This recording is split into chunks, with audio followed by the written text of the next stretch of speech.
I always say there's two kinds of photographers. You get your artists and you get your technically great photographers.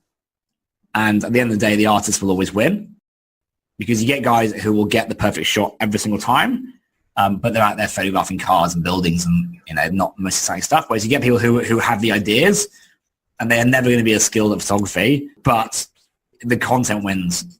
If anything, push for that creative side of it and work out how to use the camera later.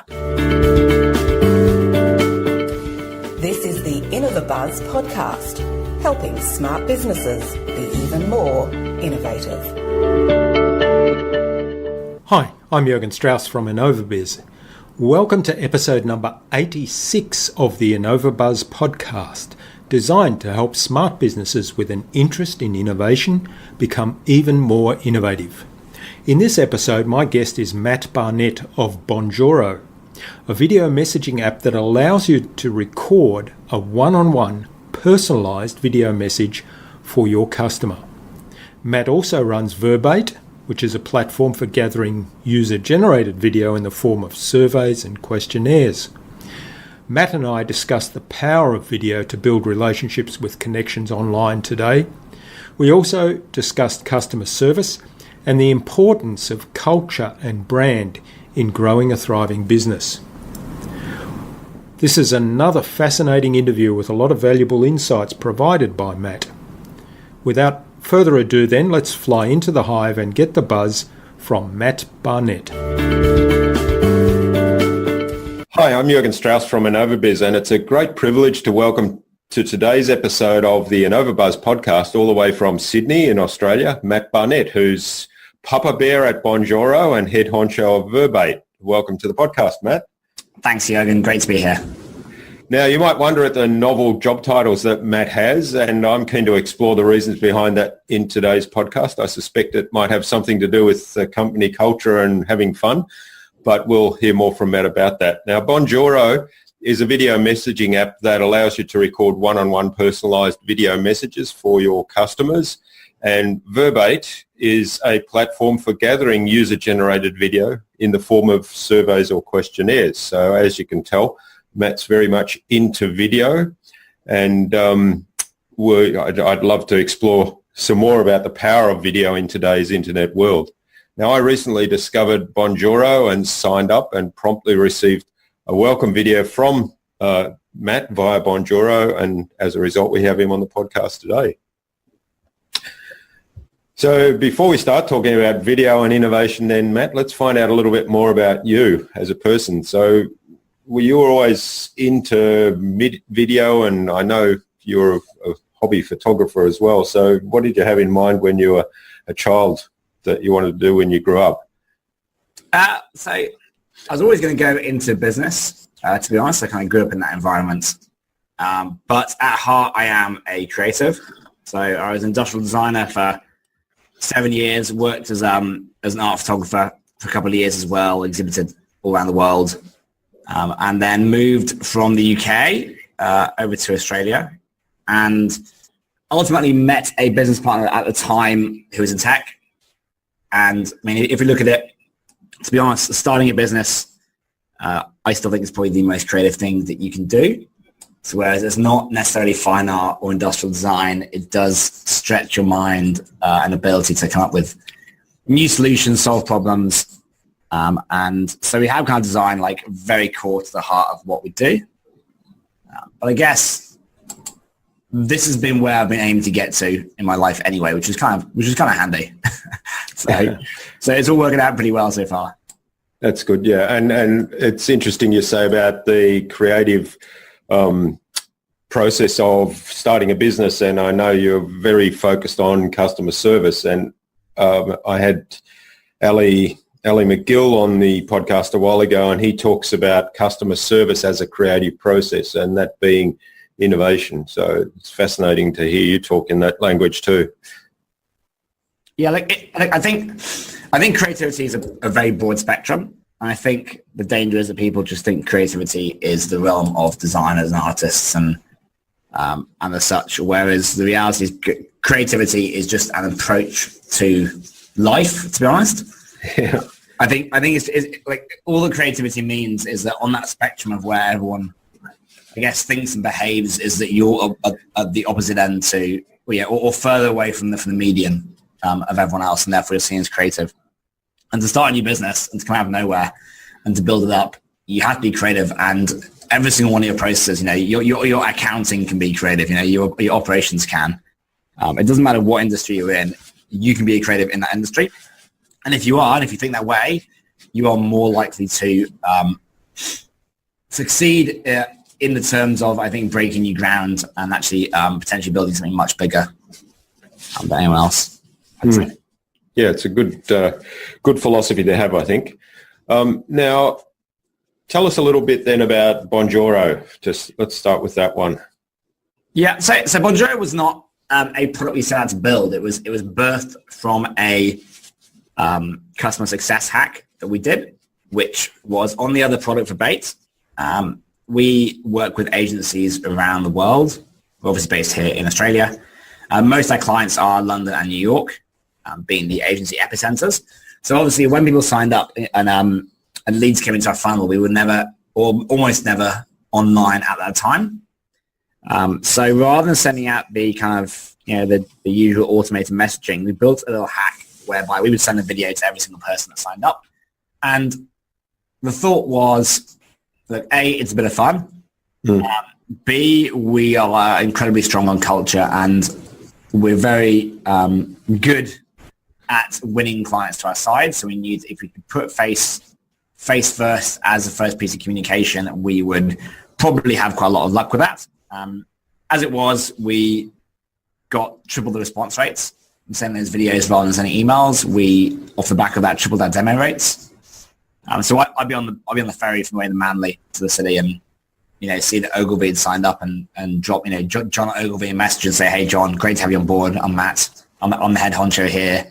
I may be on a boat, but we also have a great business, and this is what we do. And I'll be in London in 6 weeks. Would love to catch up."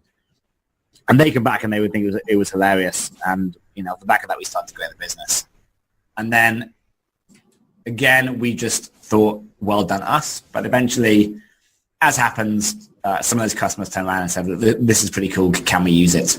And we did say that, and we said no for 6 months because we know when you run a new company, you have to be razor sharp focused. So we pumped it off. And then I think one Friday with beers, I'm sitting down with my CTO. We both look at each other and we're like, we know how to build this. And we're like, yeah, I guess so. So we started building it, went out there, tested it with a load of closed clients, the scrappiest version of it, and I guess it just built from there. Yeah, that's great. And so tell us a little bit about what it does then, just for those listeners that don't know it, because you've only been in the public domain since December, is that right?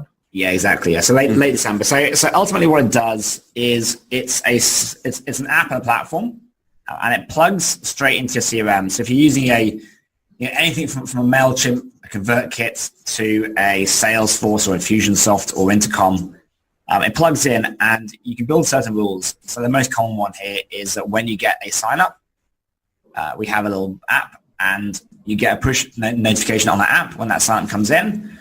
And you click on that person's profile and you can record them a welcome message at the simplest use case. So we give you information about that person. So let's say, Brian signs up from the ASX. You can obviously then tailor that video towards Brian, saying his name and talking a little bit about the ASX and maybe the next steps they should take for your business. You press go. That video is then delivered to Brian's email address. So he doesn't need to have an app to receive this. And you go back to your work. Now, obviously, when he gets that email is formatted and branded as your company. He opens the video, it plays. He realizes it's for him personally. And then there's a small call to action button at the end of the video. Now, the results from this are all tracked as well. So you can see how many people view and share and open those videos. But ultimately, all you're doing here really is, and this is the funny thing, is the perception is that you're going above and beyond for customer service. When they actually realize someone in the company has taken the time to say welcome, it has massive impact. By having that process whereby it ties into your CRM, notifies you, and you can go back to work, a minute later, your workflow is hardly disrupted. And in fact, it's actually quicker than sending an email. But again, the perception is going above and beyond for customers. And because most processes in the world by now, 99.9% are automated, it stands out like you wouldn't believe. But very simply, it's just doing what we've always done, which is making personal connections, but trying to do it in a very scalable way.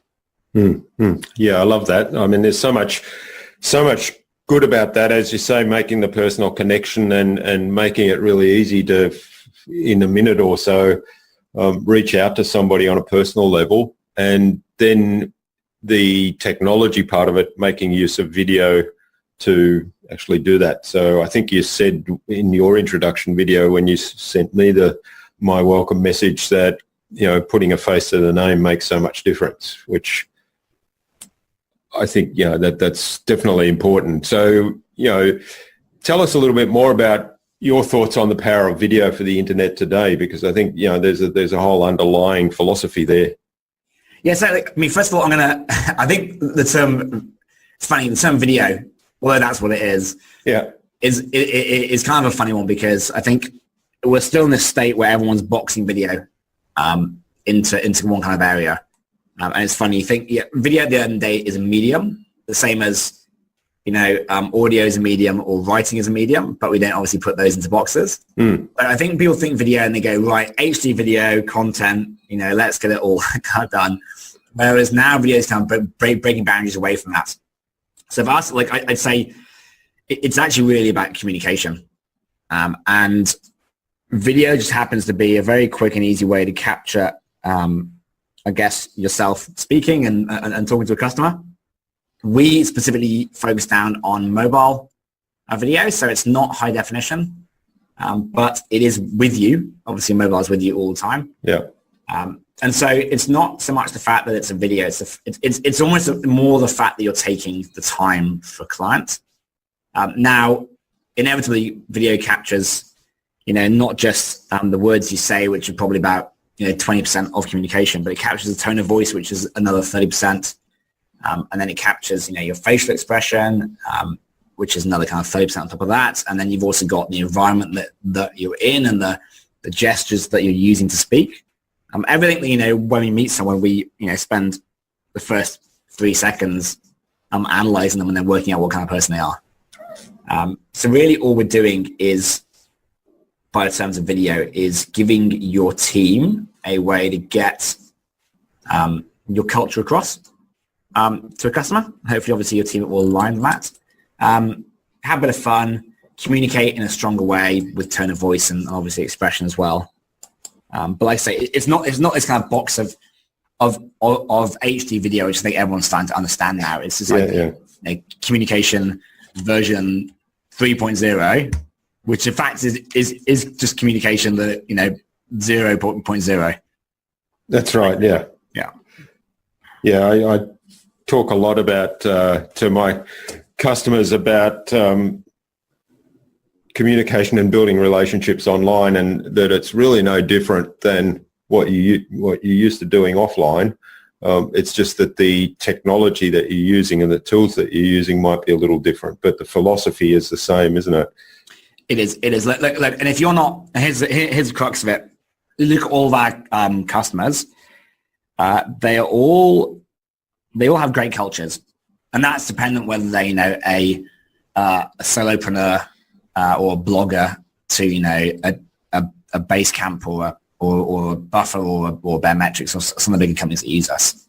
They all have great cultures, and they at heart are willing to spend time with every single customer. And they're willing to build those relationships with those customers. There are many brands out there that I'm sure Bonjoro would not work for because it's not in their culture to do that. Mm-hmm. Or the other side of it is that maybe some of their team would do it, but the company necessarily doesn't have the trust or the ability to let their teammates go wild and themselves with customers, which says a lot for a brand. I'll be honest. I think companies are changing and need to become more transparent. But it's definitely a tool for a certain culture. Yeah, that's right. Yeah, I just had to laugh a little bit there because thinking back to my days in the corporate world when Exactly. there were certain people of whom it was said we wouldn't take them out to customers.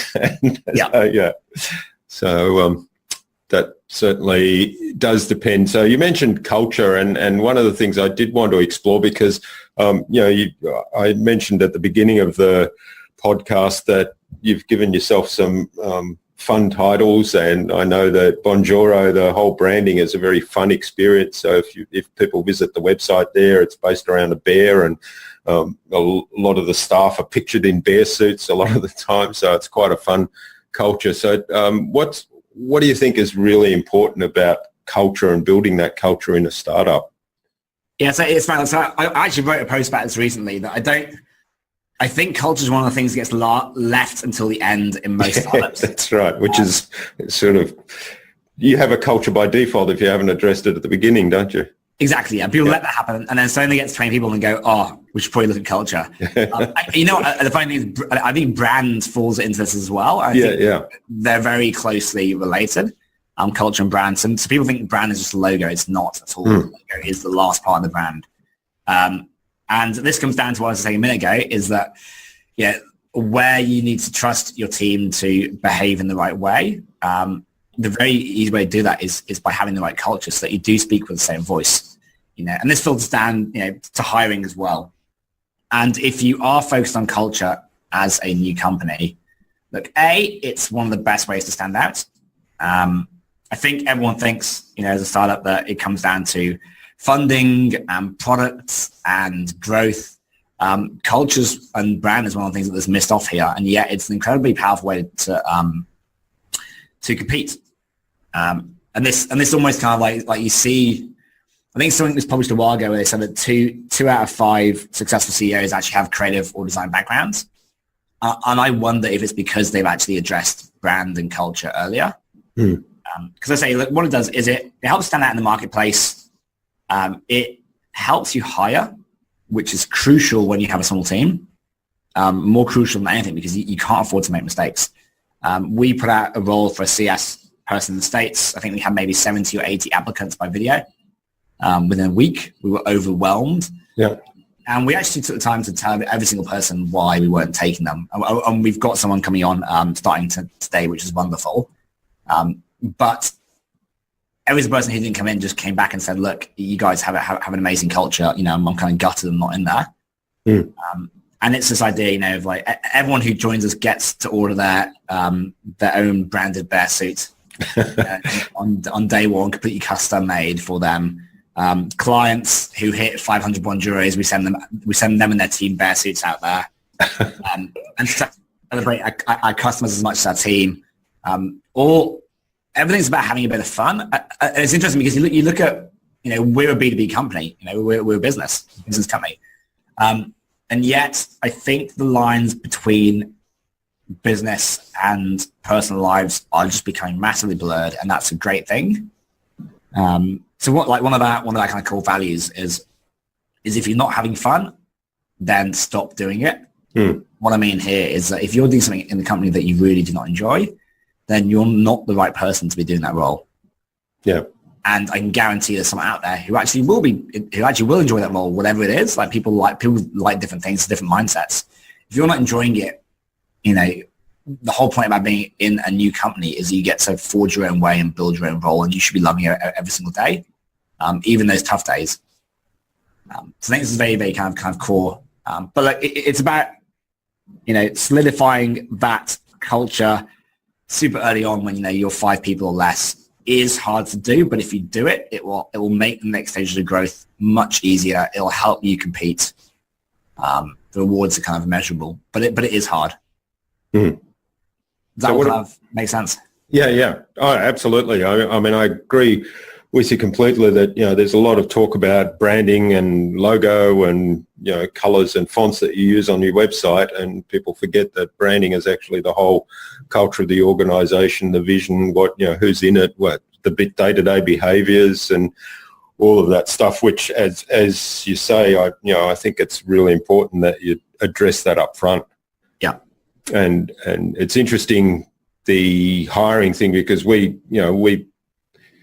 have a slightly unique hiring process as well, in that we kind of get people to demonstrate that they're competent to do the skills for the job that we're describing. But then, the whole interview process is actually around culture and beliefs and, what do the people believe and all of that kind of stuff. That should be the first step in any hiring. Yeah. Is you don't talk about the role, like come back to that afterwards. I'll be honest, I don't even look at CVs until afterwards. We obviously get everyone to do a video when they apply for us. Yeah. But we'll know within a minute if they're a right cultural fit, and then we'll have a conversation about that before we look at what they can do. Because I think the other thing is you hire or you train, and you can definitely train people into a role as long as they kind of align enough. But yeah, I think that hiring process, I enjoy it. It's exciting. It's tough. But there's definitely much better ways to do it these days. And culture, if you put culture at the heart, it makes it a lot easier. Yeah, great advice.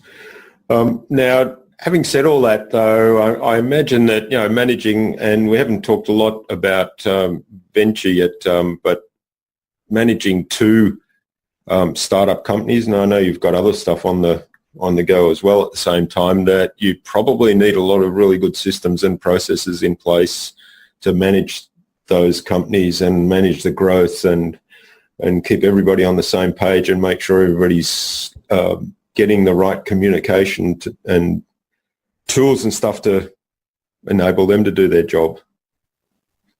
Yeah, definitely. It's a challenge. I would not advise any young company to start two products. And this is why we resisted it, but we did it because we had to. There's also the opportunity side of it. We roughly split the team in two to those. In fact, Verbate has helped fund the growth of Bonjoro, which has been great. And it's funny, you look at the number of companies who've started this way, and there are a lot. You don't hear about it much, but you look at MailChimp. MailChimp was spun out of another product. Campaign Monitor, who are Australian, was spun out of another product. I think even the guys at Vero over here in Oz again, I think those guys would do a lot of consultancy at the beginning. Even the guys at Buffer, I think, kind of were similar. So, it's not uncommon for products to be birthed from other products. And there's lots of successful companies who've done that. And the funny thing is that having that gives them a really, really solid base to go and build the next step. But you're right, you need systems in place. I mean, do you want me to talk through some of the systems that we use? And yeah, that would be great. So a lot of it is, a lot of it comes down to process, I think. We do have someone on the team who kind of runs, Grant kind of runs the Verbate side of things now. So I probably focus more down on Bonjoro.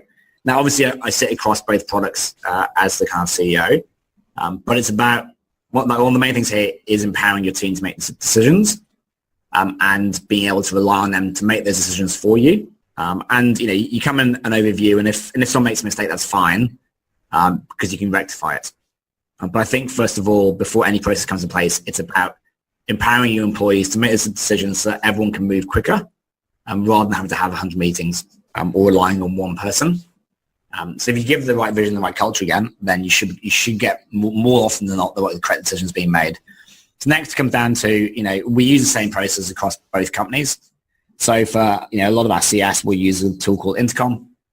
So we're talking to kind of users online and offline, and obviously, we will do some automated messaging. But then we also use Bonjoro to welcome everyone on both platforms. We use the same, we use Pipedrive for sales tracking across both companies. Look, it's funny because one is more of a project-based company and one is more of a SaaS-based company, yet we can still use the same tools across most of them. That also means that if you ever need to, team members can flick between the two companies and the two stacks quite easily. All our development is done very similarly. So again, same stacks are built upon. Everything's AWS and our apps are built in the same way. So we actually leverage a lot of the tech across the two, which helps with efficiencies. Two, and if we learn something on one platform, we transfer it to the other one as well. So by necessity, we've ended up keeping a lot of the processes the same because we don't have the resources to broaden them. The main challenge is actually around direction, I think, because both products us have quite different directions and quite different clients. And therefore, every Monday we'll catch up on products, and every Friday we'll run through numbers. And it's giving each product equal space in those numbers so that, if one has a great week and one doesn't, we still need to give them both the same amount of time and go through them. So in fact, the biggest challenge is for a small team with 2 products, managing expectations and keeping everyone, driven and, I guess, excited about both products. That's the bigger challenge. The process side of it is quite easy. Does that help? Yeah, that's good. I like that you're keeping consistency across the 2 organizations, and that obviously makes it a lot more efficient. But there's a lot of other stuff in what you said that really I think is fabulous. The idea of delegating decisions and getting removing yourself as a bottleneck, which I think is, in small businesses and startups often becomes a real issue, that the owner or the CEO becomes a bottleneck because there's just too much for one person to do. And then the idea of allowing mistakes, because I think you said they can be fixed. That's pretty easy. So empowering people to act as if they can't fail, and then if they do, well, we'll just fix it up. Yeah, it's funny to say, you might just understand I had a little Slack notification pop up. I left it on by accident. So we use Slack a lot because we have a team of 3 in the UK and now 1 in the States as well. So maybe even slightly more complex is having a team around the world with a 10-person team as well. But it's funny, this whole idea of 9 to 5 is not a thing within our company. Yeah. Pretty blurred, and that's because everyone's having fun as well. It comes back to that point about make sure everyone's enjoying what they do. But you really need that empowerment thing if you're going to have teams overseas, because you're not in the time zone, you're not there. But you just need to, obviously, when the decisions that have been made, be across them and all you're really doing is helping people think through the process and then bringing up the hard questions so that when they make the decisions, they're properly thought through. But Slack is awesome. I can't imagine how we run a team remotely without it, to be honest. Yeah, well, I've been running remote teams for probably 30 years or so, and I love it. And I love one of the things that I envisaged years ago, and this is before we had the internet even, was the ability to actually run projects 24/7, or not 24/7, maybe 24/5 in the corporate world, because you had a team that was located in different time zones, and if you could hand stuff off to do. Now, in my corporate job, we're actually physically doing stuff, so that was not that easy to do, but there were projects we were running like that. Now, today, as you said, with tools like Slack, where you're communicating all the time, and particularly with your support systems, where people around the world log on to jump onto the website, and you've got the chat system there. You can do a live chat all the time, which is fabulous. So I really love that. And, I like the idea of making sure that, all of those people can make decisions when they're online. Yeah, exactly. And we're trying to get our response time down to an hour globally for all support, which now with this States person starting, we should be able to do.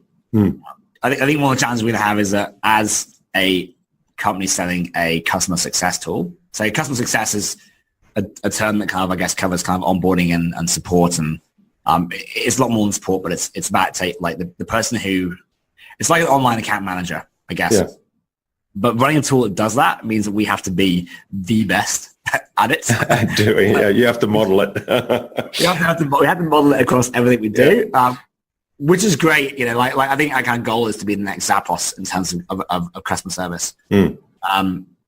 But it does mean that we have to just be 3 steps ahead on every single thing we do, not just obviously using Bonjoro.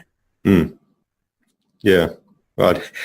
I love that though in so many ways, because it's, that becomes part of the product.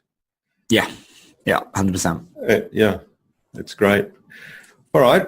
Well, you talked about challenges in in a new startup? Is there something you worry about? Is there something that keeps you awake at night? Well, I think growth, always, and I don't so a bit of a kind of story. My father ran a large archery company, so the biggest in the world now. It's now run out of the States by my brother. Started from nothing, kind of rags to riches kind of thing. And I was talking to him a couple of years ago because we pivoted twice to get to where we were, and it was a pretty hard time.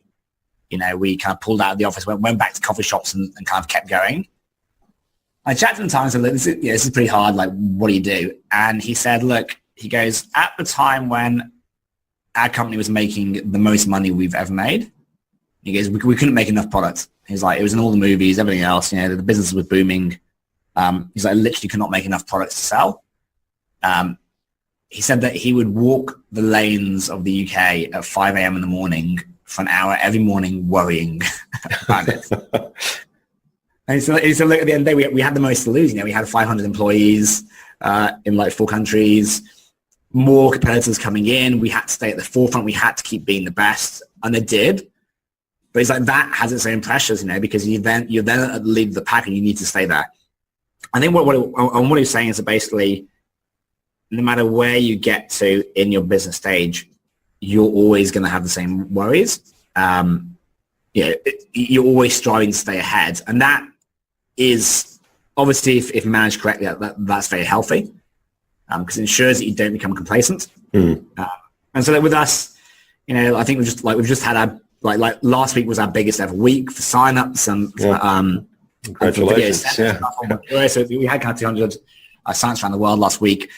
I'm looking, we've already had another 70 signups over the weekend, so we'll smash it again. That's awesome. And everything is getting bigger and bigger, you know, and our compound growth is growing, and yet I'm still coming and going, we need to go faster. But this comes back to this, you know, this is what it takes to kind of, I think, really push boundaries, is that you need to not get complacent. You need to keep thinking, right, if only we could go faster, we could do this 2 weeks earlier, we could do this earlier.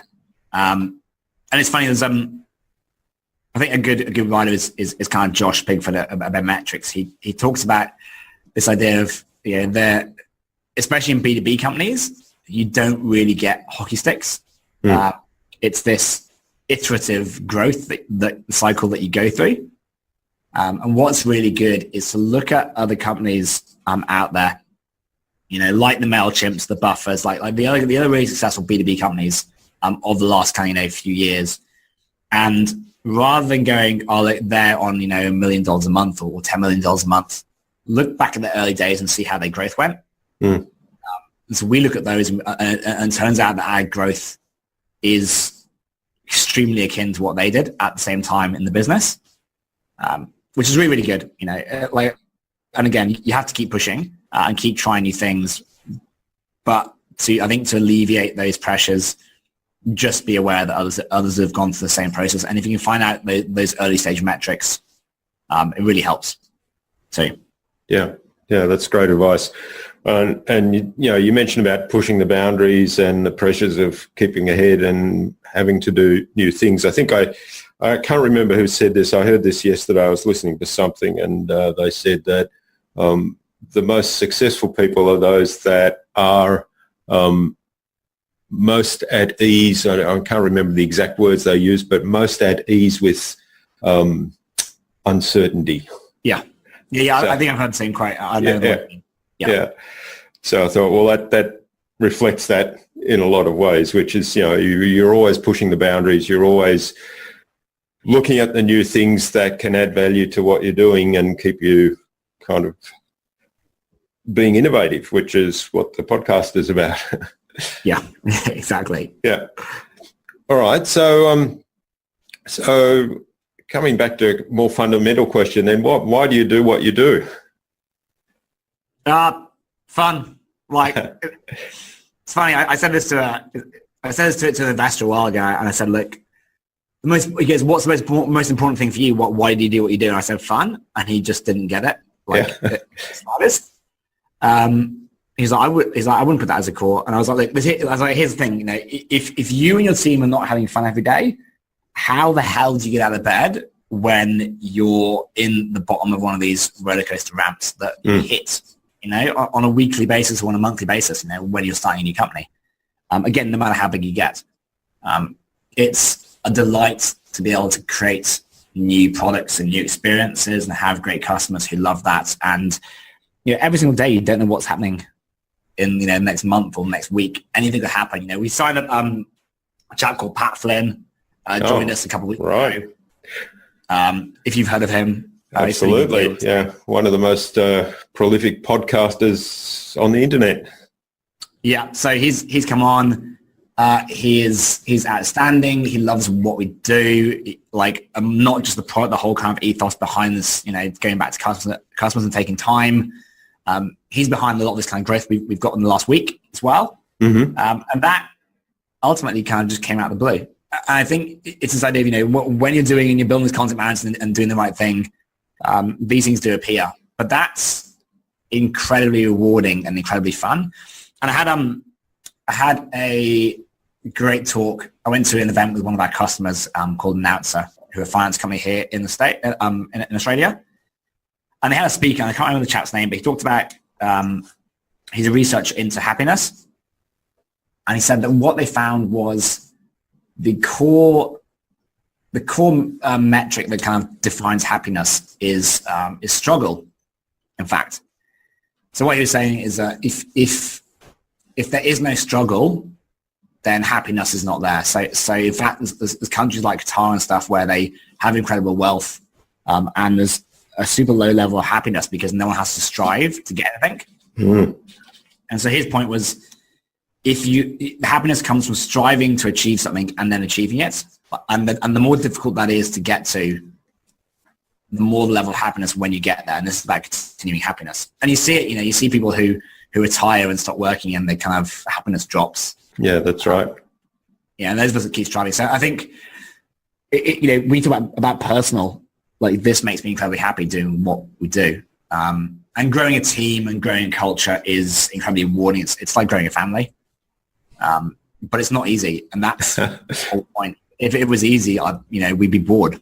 Yeah, that's right. Yeah. That's a fascinating philosophy. I haven't read that book, but I mean, I can totally relate to what you say. And, the sense of accomplishment you get having achieved something that actually required you to really push hard and really stretched you is obviously much bigger than something that kind of fell into your lap. I was at an event a couple of weeks ago where I was helping out. So it was a training event, and the whole thing was about goal setting. And I was actually chatting to some people during the event, and one person said to me, "Well, I don't really have any goals." And I was like, "Really?" I was astounded. Yeah, I sort of, how sad is that? Yeah, it is fun. Like, I think it's hard. I think everyone in life strives for this. And it's depending where you are, it's easier or harder to kind of reach it. But I think if you back people and back teams that have that struggle, I think it's a good place to be, because if they're happy, then they'll keep, like, people want to stay happy. Like, we all want to be happy, so we'll keep striving to keep that going. But like you say, you need goals, you need areas you're going to. You don't have to know what's going to happen in 3 months. You don't have to know the future. That's fine. Yeah. You just need to stay and know that you're going somewhere. All right. Now, I'm interested in your sales process, because you mentioned, obviously people are out there talking about Bonjoro and that, and I can't even remember how I found you, but are you actively promoting it? So that, as a founder, in fact, as a startup, we are always actively promoting it. But it's funny, you look at different ways to grow. And I actually run a founder group here in Sydney called X-Tech, where we take, I think the last trip we did was 60 founders and investors away from the city for a weekend, where we go surfing and kite surfing, and we're going snowboarding in a couple of weeks. And we do a few talks around these. So, we had the head of operations for delivery here or there, going to how they raised $1.5 billion and brought 60 companies and stuff. And I think one thing I've deduced since running this over the last kind of 5 years as we've grown it is that I feel like every startup has one core competency that they are that they excel at. And that's why they're successful. I think you have to excel at one area. And these all kind of come back to growth. So you'll have teams who excel at marketing, and other teams that excel at sales and sales processes, and other teams that excel at growth hacking. Growth hacking, etc. And ours again comes back to culture. And so we're not the best at PR. We're not the best at growth hacking. We're not the best at everything else. But what we are amazing at is building relationships with our customers. So obviously, here we are talking today because of this. Because I took the time to send you a video and kind of welcome you on board and go from there. And this is happening more and more. And it feels like we're kind of building this momentum, this kind of mountain of content and kind of ethos. And we're starting to attract teams and individuals like us to us. People who I think there's a better way and that want to connect with customers more and that have really enough this kind of idea of honor in business and doing the right thing. And it's almost like a bit of a movement. And so because we're placed at the heart of that to an extent, we're starting to attract the Pat Flynn's and, more to come and talk with us and kind of share the journey. And that's kind of how we've done it. And it hasn't been something that we've specifically targeted. I think we were just aligned very well having a culture and then having a product that sells culture. Yeah. But, Pat Flynn, if you look at how we got there, I think we probably early on got a customer that sent out some Bonjoros, and then someone at ConvertKit picked that Bonjoro up and saw it, and then they signed up, and then they became a massive user. And then Pat Flynn hangs out with ConvertKit quite a lot, and then he saw it, and then he got talking to us, and then I'm sure someone will come off the back of Pat Flynn, and it'll go from there. But each interaction we've done our very best for that person, no matter how big or small. Not just the Pat Flynn's, but every single small customer. And that stemmed from someone I'm sure he was totally small. I don't know where that came from. But if you treat every customer extremely well, no matter who they are, no matter where they come from, you're going to get those. You're going to attract the right people to your company. And then when you write, and then when you blog, and then when you talk about it, and you do social media, it's very easy to keep the same consistent message. So I think that's kind of how we've done it. It hasn't really been so targeted as just a razor sharp focus on every single sign-up and every single customer and doing the best we can for them, and that ultimately spreads word of mouth. And then when people come in, this whole idea of making sure we respond within an hour. If we can start a conversation with anyone, I know there's a much higher chance that we can convert them and bring them on the journey because they start to get to know us, get to know why we're doing it, start to learn from us, learn from our customers. And so I think that ethos has helped us. Rather than a specific sales process. Yeah, well, there's so much to like about that, and it brings me back a little bit because we're a marketing company, so one of the things, the thing we start virtually everything with is who's your ideal customer, and so what you're actually doing is by living the culture and by being aware of you want to deal with people and businesses that have a similar culture. So you're already filtering that ideal customer. And so having that first step in place, it kind of everything else is following from there. Yeah, I think we're incredibly lucky, like I won't lie. The fact that we can work with cultures like ourselves as our customers is outstanding. It's funny with Verbate working with agencies, we're not an agency. And so we have obviously a slight cultural mismatch. Yeah, and we work with the most fun agencies, and we have fired a few that don't fit us. But with Bonjoro, it will not work if you don't have a similar culture to us where you care about customers. So it makes work and growth and conversations a delight. I think we're incredibly lucky and fortunate for that. Yeah, the product by design is only for people that have that mindset and culture, isn't it? Yeah, exactly. All right. Well, this has been fascinating, Matt. I want to go on to the Buzz, which is our innovation round, and that's a series of 5 questions that hopefully you'll give us some answers that will inspire everybody to do something awesome today. Yep, great. Fire away. Yeah. So what's the number one thing anyone needs to do to be more innovative? To be more innovative, I would say So the idea of an open mindset, I think question every single thing you ever do, every single thing. So if we are building something one way this year and we see something else in the market, or we think there might be a different way, we go and research it straight away. Even though we think we're the best at some of the video tech, if someone comes out with something that's interesting to us, we will go and see how they did it and make sure that ours is still the best. So I think this idea of zero complacency at all times. Yeah, that's great advice. Yeah, so question everything and don't be complacent. What's the best thing you've done to develop new ideas or new products? Honestly, I'd say it's team and culture. Like, I don't want to keep going back to this. Yeah. But I have come up with very few of our ideas. I really have. It's just a case of having a great team and then allowing a place where everyone can question and everyone can talk. And then when something does come through, going with that. And not just team, but actually listening to customers as well. In fact, I'd probably say 90% of Bonjoro has been built by customers. Yeah. We didn't know what it was going to look like, and they built it for us, which is great. So just having a culture where everyone can talk, everyone can listen, and then you can evaluate those ideas and move forward. Yeah, great advice. And I love the listening to customers and the idea that the customer actually built the product, or at least, defined the product that you built.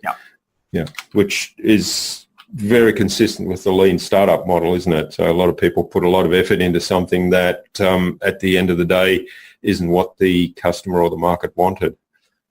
Yeah, you need to get out into the world. Yeah, that's right. Don't lock yourself away. No. All right. What's your favorite tool or system for improving your productivity? No, I'm gonna have to say like Slack, to be honest. Yeah. And that's very much down to our team not all being in the same room. But it's fantastic. And I think where you really start to understand as well is when you get into the integration side of it. So for instance, we have a channel called Bonjoro Feedback, whereby every time someone thanks a video, we just feed it straight in there so the whole team can see. We feed all of our metrics in there, so our growth every single day goes in there so the whole team can see. It allows us to be completely transparent and to automate a lot of updates so everyone kind of sees where we're at each day, each moment.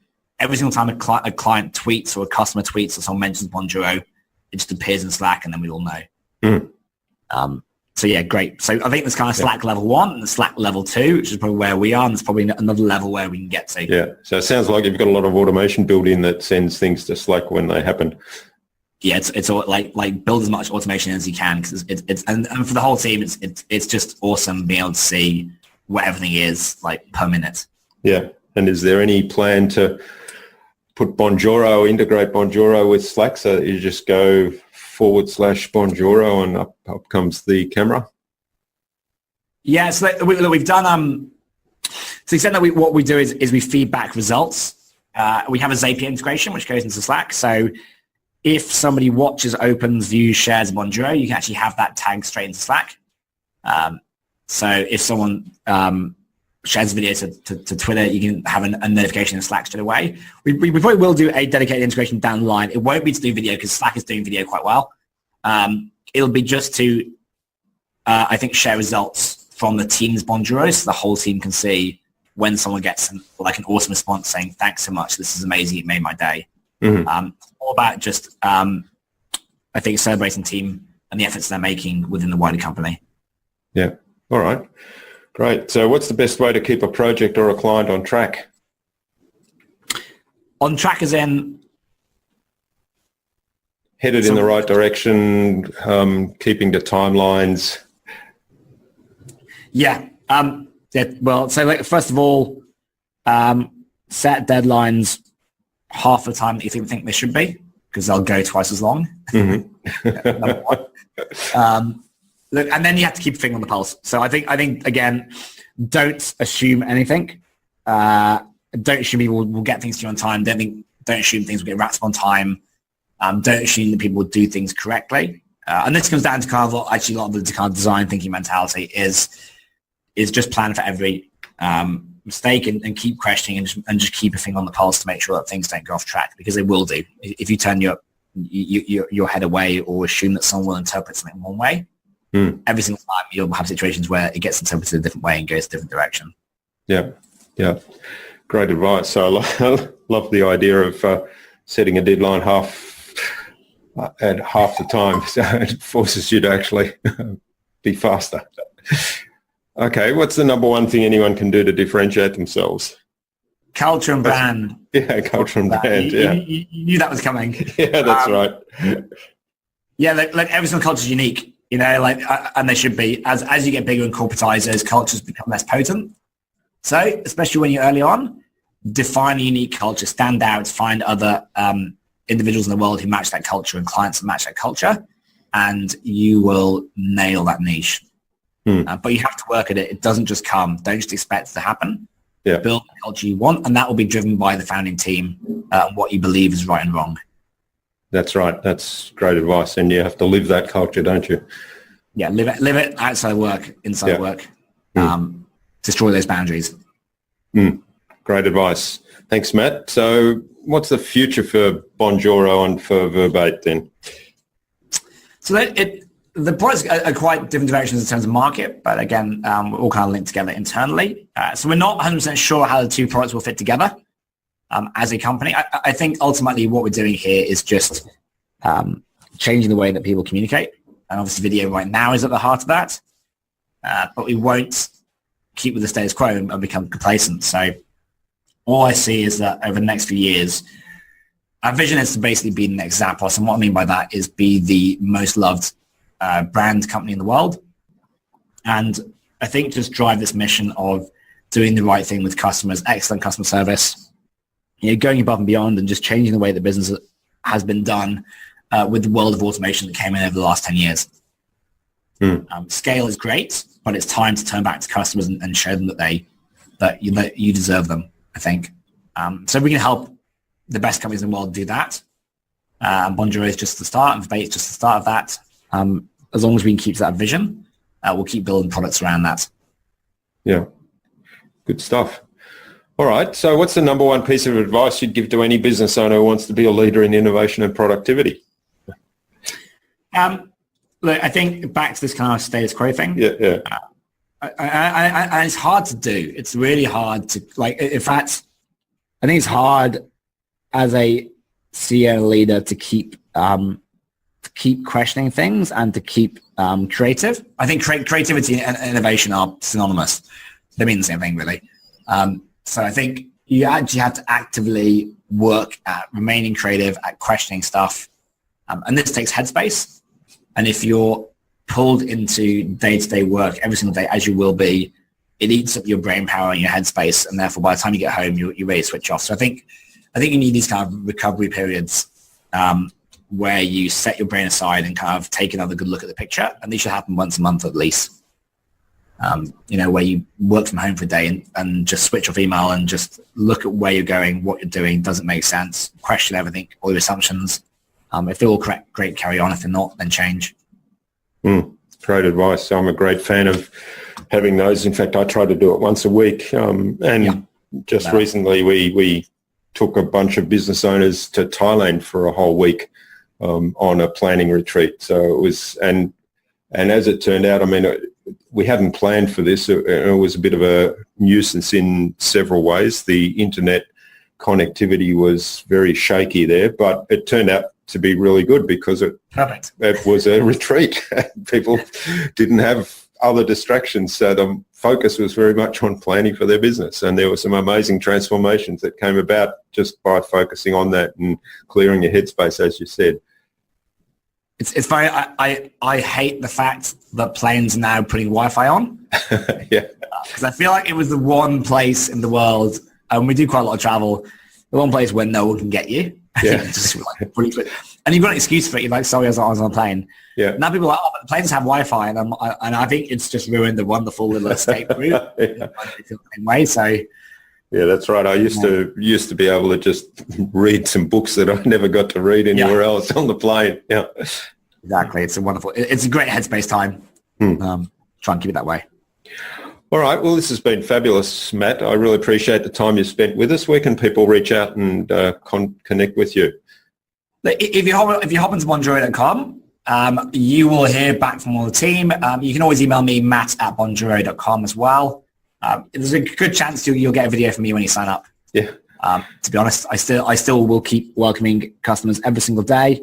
Doesn't matter where you come from. If I'm asleep, it will be one of the other team. But you'll always be able to get in touch with us personally. Great. So we'll have links to that in the show notes as usual. And finally then, Matt, who would you like me to interview on a future InnovaBuzz podcast and why? How big can I go? As big as you like. As big as you like.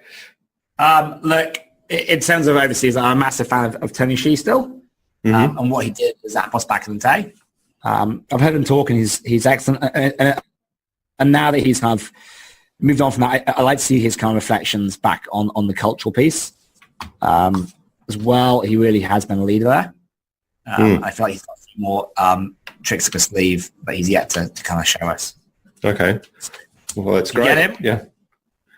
All right. That's great. Yeah. Yeah. We'll work on that one. So, Tony, if you're listening to this, and it's unlikely that you will be right at the moment, but if you are, we're coming to get you for the InnovaBuzz podcast, courtesy of Matt from Bonjoro. Awesome. Yeah. Awesome. Great. Well, thanks so much for sharing your time with us today, Matt. It's been a pleasure to have you on. And I wish you all the best for Bonjoro. I love the product, and also for Verbate, which I haven't looked at in any great detail, but it's probably not something that we have a need for right now, but I'm sure it's a great product, and certainly there'll be a great onboarding experience. Excellent. Great. So, thanks for the time as well, Jürgen. I really do appreciate it. So let's keep in touch. Yep. Thanks. And keep the innovation going. Thank you. More of this is good. Yeah. Okay, thanks.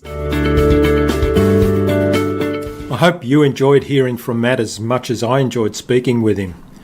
He's certainly a passionate person, and Bonjoro is an exciting application. Matt's passionate about growing the business and about delivering excellence in customer service, as well as modelling that for his customers. All the great ideas and tips that Matt shared with us today can be found at innovabiz.com.au/Bonjoro. That is BONJORO. All lowercase, all one word, innovabiz.com.au/Bonjoro. You'll also find contact information for getting in touch with Matt there, and who knows, he might even respond with a Bonjoro back to you. Personalised video. We'd love to hear from you about what you take away from this podcast, and we'd love you to leave some comments to that effect on the comments section of the blog. Matt suggested I interview Tony Shi, the CEO of Zappos. He may actually have left Zappos, I'm not quite sure, but certainly he was influential in building Zappos up to be a model company for the culture they've built and the customer service they provide. So Matt suggested I get him on a future InnovaBuzz podcast so that I can explore the importance of culture and customer service with Tony. So, Tony, keep an eye on your inbox for an invitation from us to the InnovaBuzz podcast, courtesy of Matt Barnett from Bonjoro. If you haven't already done so, please head over to iTunes or Stitcher or Pocket Casts and subscribe to the InnovaBuzz podcast so you'll never miss a future episode. Of course, we always welcome feedback while you're there and reviews to let us know how we're doing. We also invite you to share the podcast with your friends and business associates that you think would benefit from the information. If there's anything you'd like us to cover, or questions you want answered on a future InnovaBuzz podcast, or guests you'd like us to interview, please send those ideas to us. Until next time, I'm Jürgen Strauss from InnovaBiz. Remember, if you don't innovate, you stagnate. So think big, be adventurous, and keep innovating.